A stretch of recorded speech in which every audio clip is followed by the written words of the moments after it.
Ito naman po mga bossing ko ang bago naming produkto.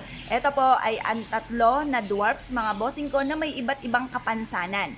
Pero ito po mga bossing ko, in short, kahit sila po mga bossing ko ay bulag, pipi at bingi, ito po ay magdudulot sa inyo ng swerte. Yung mga ganyan, mas malapit sa kanila mga good spirit or good fairies mga bossing. Ngayon po mga bossing, kung nais po na mag-avail sa amin, dahil ang aming mga pampaswerte mga bossing ko ay araw-araw na pinauusukan. May kalakip din po ito na panalangin na siksikliglig at umaapaw at napakaraming blessing. Kung sino man ang mga bossing nagagamit sa aming mga pampaswerte. At siya po'y pinapahiran rin ng langis na pampaswerte mga bossing. Ang tatlong duwending ito mga bossing ko ay may dulot na swerte po sa inyo. Kaya kupkupin nyo na po sila. Kahit sila may mga kapansanan pero ang dulot po nito ay napakaswerte. Yung mga ganyan mga bossing ko ay masigit na malapit sa kanya mga bossing ko yung mga good spirit or good fairies mga bossing. Ngayon pa mga